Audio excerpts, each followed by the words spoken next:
আসসালামু আলাইকুম। Casual cooking পক্ষ থেকে আপনাদের সবাইকে স্বাগতম। আজ আমি বিটরুটের দুই প্রকারের আইসক্রিম তৈরি করে আপনাদের দেখাবো। আইসক্রিম তৈরি করার জন্য আমি নিয়েছি সংরক্ষণ করা বিটরুট, এই দুইটা নিয়েছি সংরক্ষণ করা, আর এই যে নিয়েছি পাউডার, বিটরুট পাউডার, আর নিয়েছি কাজু বাদাম আর কিশমিশ, আর চিনি নিয়েছি। এখান থেকে আপনাদের স্বাদ অনুযায়ী চিনি ব্যবহার করতে হবে। আর নিয়েছি 3 টেবিল চামচ পানি, তার সঙ্গে আমি 1 চা চামচের মতো কর্নফ্লাওয়ার নিয়েছি, গুলে নিচ্ছি। আমি এখানে 1 কাপ পানি নিয়ে নিচ্ছি, আরও হাফ কাপ পানি নিয়ে নেব। আমি 1.5 কাপ পানি নিয়ে নিলাম। আমি আপনাদের শুধু বিটরুট পাউডার দিয়ে যে আইসক্রিমটা তৈরি করব সেটা আপনাদের আমি তৈরি করা দেখিয়ে দিচ্ছি। এখান থেকে আমি এখন পাউডার দিয়ে দিচ্ছি, বিটরুট পাউডার দিয়ে দিলাম, আর দিয়ে দিচ্ছি স্বাদ অনুযায়ী চিনি।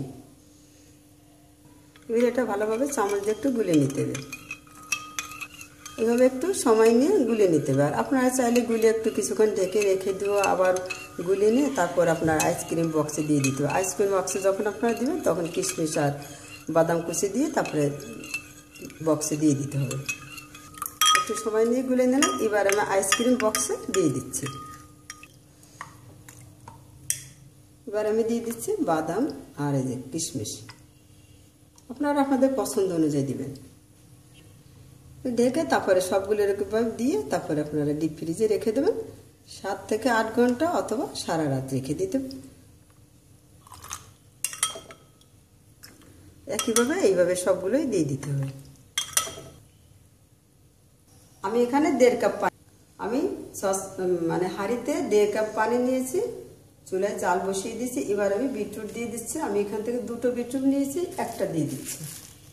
একটা বিটরুট আমি দিয়ে দিলাম, বাকিটা আমি ডিপ ফ্রিজে রেখে দিচ্ছি। এলাচ দারচিনি দিয়ে দিলাম, দিয়ে দিচ্ছি 1 কাপ দুধ দিয়ে দিচ্ছি। এবার আমি স্বাদ অনুযায়ী চিনি দিয়ে দিচ্ছি। এবার নেড়ে চেড়ে জাল উঠিয়ে নিতে হবে। এই বিটরুট সংরক্ষণের উপর আমার অলরেডি ভিডিও আছে, লিঙ্ক ডেসক্রিপশন বক্সে দেওয়া আছে, চাইলে আপনারা দেখে নিতে পারেন। এই পাউডার দিয়ে কিন্তু সহজেই আপনারা রসালো বিটরুট আইসক্রিম তৈরি করে নিতে পারবেন। আর এটি আমি দুধ আর চিনি আর যে কর্নফ্লাওয়ার দিয়ে এটা তৈরি করব। আর ওটা আমি কর্নফ্লাওয়ার আর দুধ ছাড়াই তৈরি করে দেখালাম আপনাদের। দেখতেই পাচ্ছেন সুন্দর বলক উঠে গিয়েছে কিন্তু, আর বেশিক্ষণ জাল করে নেওয়া লাগবে না। এরকম যদি বলক উঠবে তখন আপনারা কিছুক্ষণ একটু নেড়ে চেড়ে তারপর কর্নফ্লাওয়ার দিয়ে দিতে হবে। চুলার আঁচটা কিন্তু বাড়িয়ে রেখে কর্নফ্লাওয়ারটা দিতে হবে, আর অনবরত নাড়তে থাকতে হবে। কর্নফ্লাওয়ারটা যখন আপনারা দিবেন তখন আরও একবার এইভাবে একটু নেড়ে চেড়ে তারপর আপনারা দিবেন। এবার আমি কর্নফ্লাওয়ার দিয়ে দিচ্ছি আর অনবরত নাড়তে থাকবো।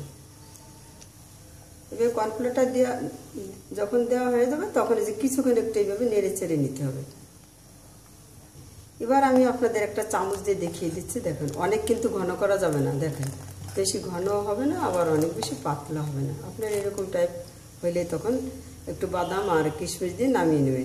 নামিয়ে তারপরে আর কি আমি দিয়ে দিলাম বাদাম আর কিশমিশ। এখন এইভাবে চুলা বন্ধ করে দিয়ে অনবরত নাড়তে থেকে কিছুক্ষণ নেড়ে চেড়ে যখন ঠান্ডা হয়ে যায় তখন আপনারা এই একইভাবে বক্সে রেখে তারপরে ঢেলে দিয়ে তারপরে আপনারা ঢেকে তারপরে আপনারা ডিপ ফ্রিজে রেখে দেবেন 7 থেকে 8 ঘন্টা অথবা সারা রাত রেখে তারপরে আপনারা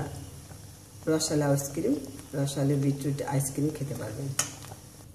আমি যে আগে আইসক্রিমটা তৈরি করে রেখে দিয়েছিলাম সেই আইসক্রিমটা আমি এখন আপনাদের দেখিয়ে দেবো। আমি বাইর করে নিয়েছি বক্সটা, এবং কিছুক্ষণ এইভাবে আপনারা রেখে দিতে হবে। নর্মাল হলে উঠিয়ে নিতে হবে, তা না হলে আপনার একটু পানির ভিতরে রেখে দিলেও, নর্মাল পানিতে রেখে দিলে কিছুক্ষণ পরে উঠিয়ে নিতে পারবেন। এবার আমি আপনাদের আইসক্রিম উঠিয়ে দেখিয়ে দিচ্ছি।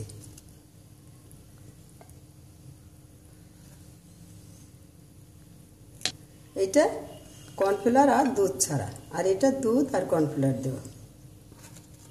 দেখেন কত সুন্দর রসালো বিটরুট আইসক্রিম। খুবই মজা।